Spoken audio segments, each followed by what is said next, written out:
Welcome to the Carousel of Happiness podcast. I'm your host, Allie Wagner. It is May 6th, and we are less than 3 weeks away from electing the 2025 mayor of the Carousel. That's right, dragon, lion, and pig have been shaking hooves and kissing baby yaks this election cycle in order to court your favor and garner your support. Mayor Giraffe, meanwhile, has been surfing the internet at his desk, daydreaming about his retirement. But the rumors going around last week that he purchased a timeshare in Pompano Beach are in fact false. Giraffe's press secretary, Dolphin, confirmed that Mayor Giraffe will be staying at the Carousel after his term because, quite frankly, everywhere else is a little scary right now.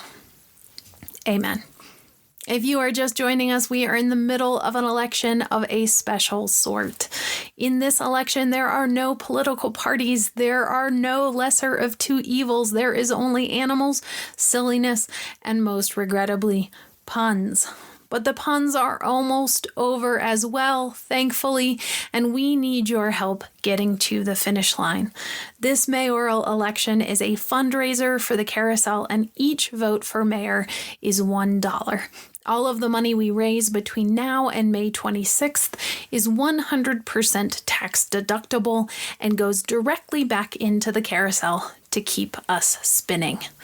There are so many ways to participate. You can vote, either online or in person. You can become a Wonder Scout and rally others to vote.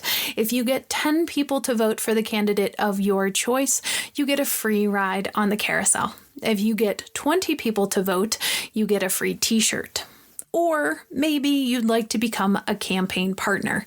If you donate $100 or more to the candidate of your choice, you get a free 15th anniversary t-shirt and a mention on our website and this podcast. If you donate $250 or more, you get all of that stuff, plus a free copy of Scott Harrison's new coffee table book, Carousel Soul. This is the one that I was talking about last week, remember? In this book, Scott explains the story behind each and every carving in the Carousel. The riding animals, the hitchhikers, the somewhere else wall, all of it. If you've ever wondered why the rooster has a pearl necklace or why the cow has horns, you can find all of those answers and more in that book. Plus, Scott reveals some of his secrets for how he carved each and every animal and why. A big thank you to Buffy Collison. Dragon apparently melted Buffy's heart and softened her pocketbook when she became a campaign partner at the $100 level for Dragon.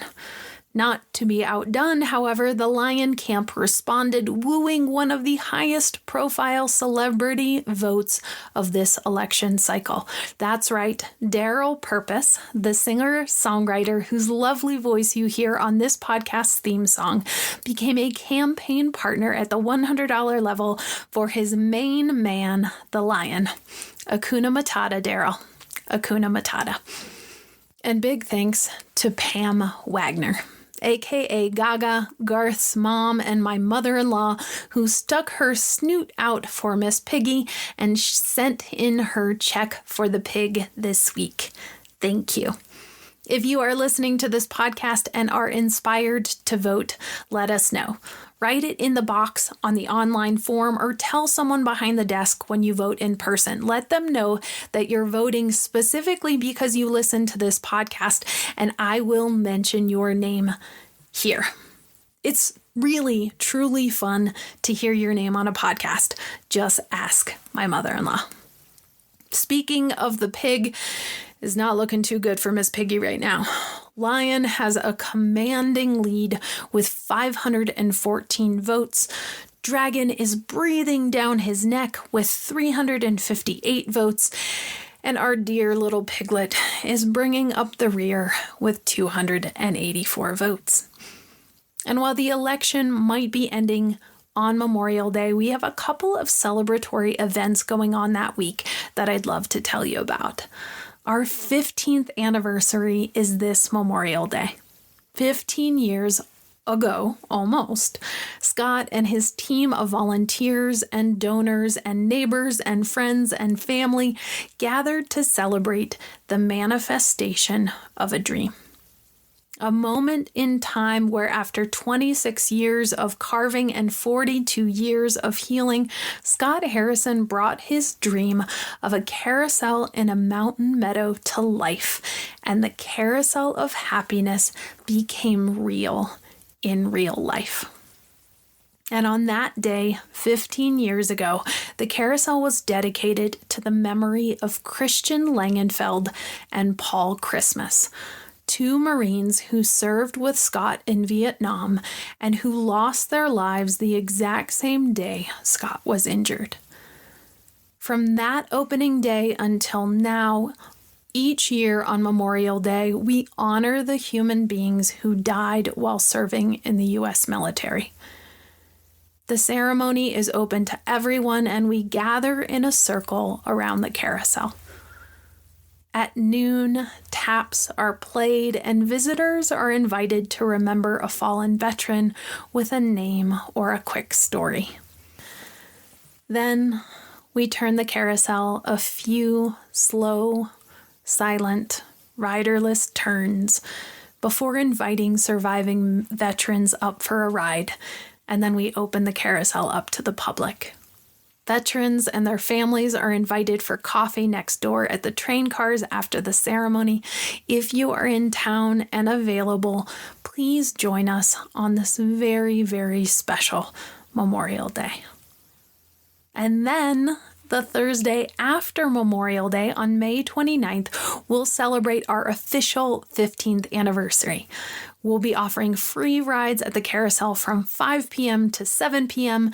There will be cake, there will be party hats, lots of smiles, and according to Bat, I am told there will be tutus. Please consider joining us to celebrate. Now, on to the podcast. On last week's episode, we continued our conversation about creativity and the creative process by focusing on the muse.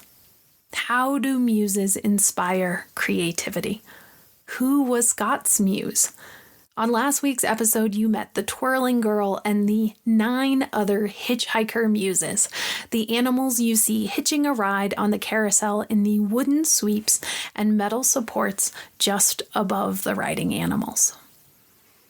On today's episode, we're taking a quick rest and a break to reflect on how far we've come together on this podcast.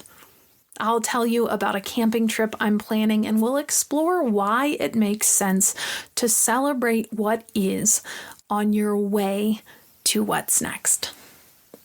Let us begin with today's story.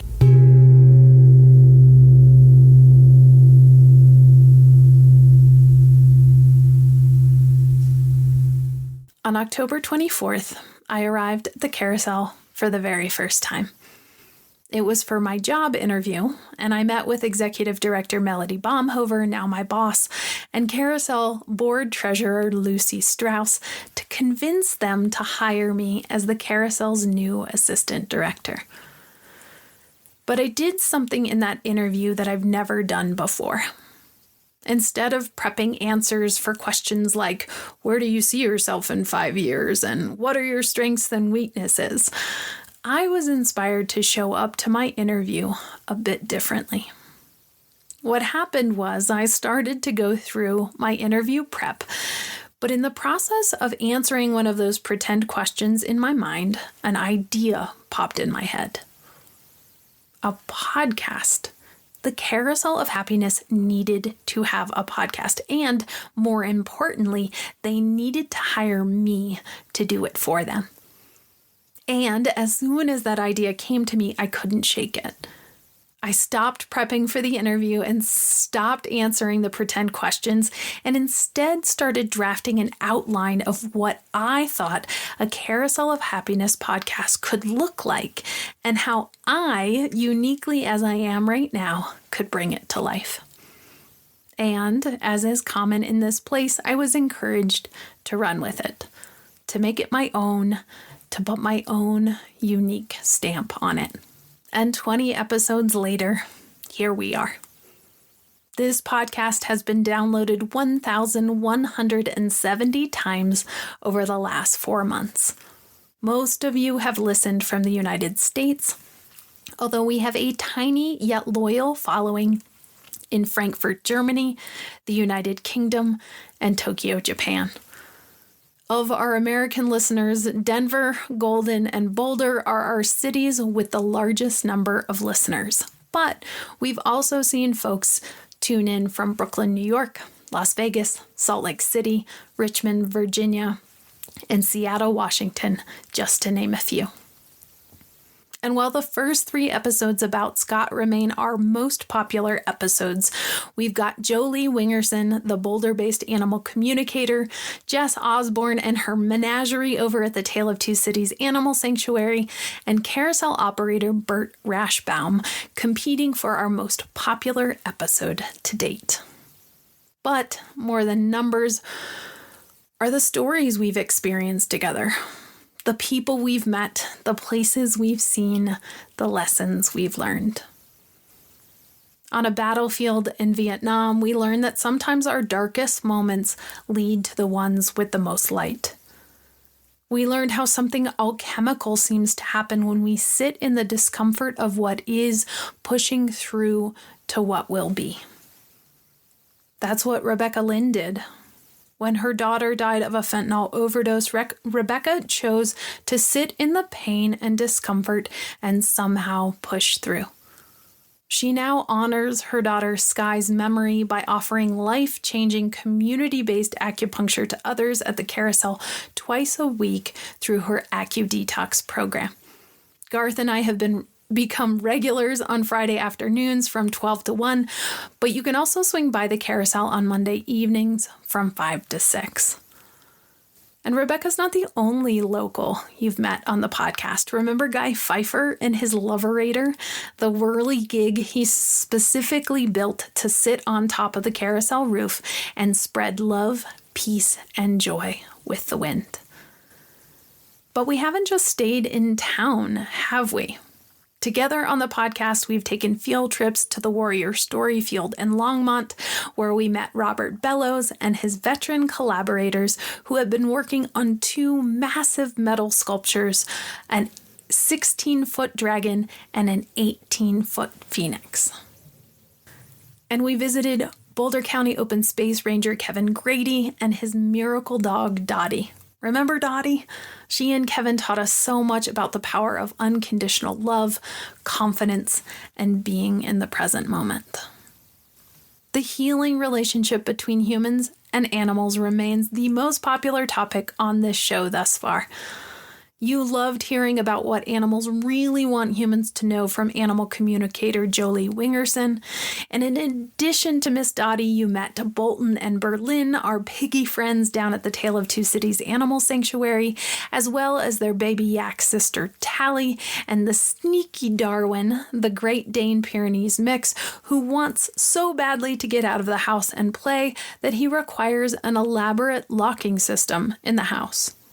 Side note, Garth and I went to visit Jess a couple of weeks ago, and what did I do within 2 minutes of being there? I accidentally let Darwin out. That's right. Before I could even say hello to Jess, he was galloping off in a field far, far away, and Garth was traipsing through the snow after him. Sorry, babe. And of course, in addition to Rebecca, you met some of my colleagues, some of my friends at the Carousel. First, you met Pat, our bodhisattva behind the counter, and carousel operator and multi-hyphenate artist Bert Rashbaum, our very own Brooklyn boy. And I'm taking you on this trip down memory lane for a reason.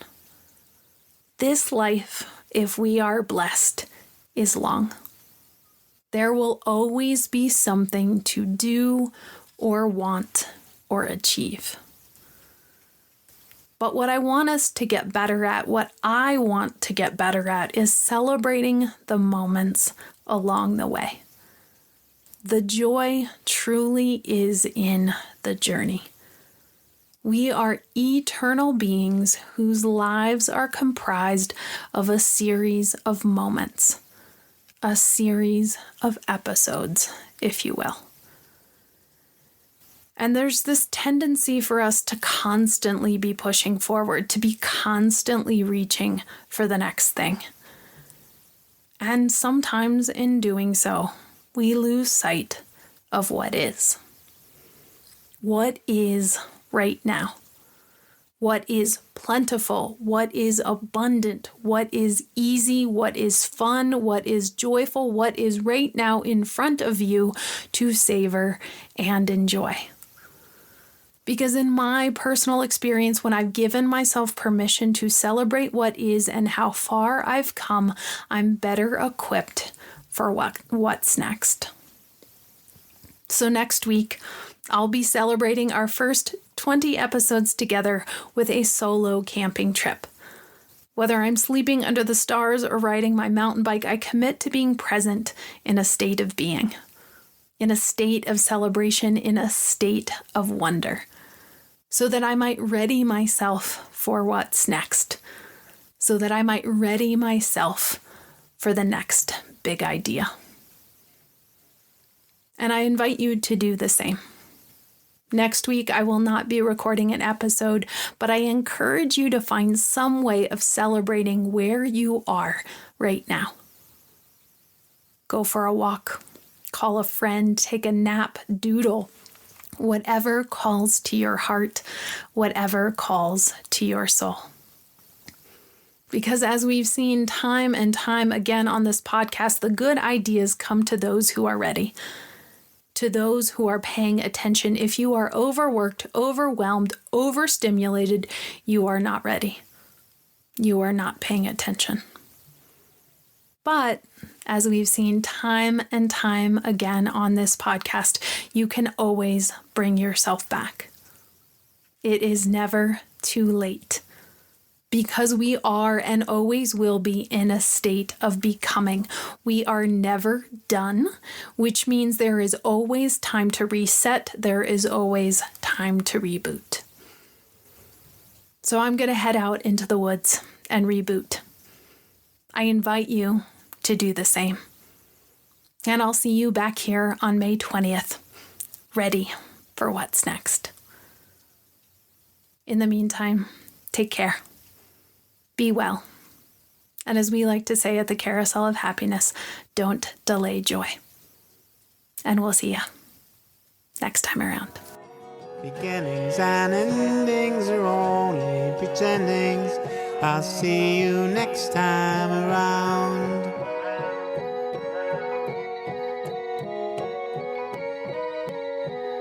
I'll see you next time.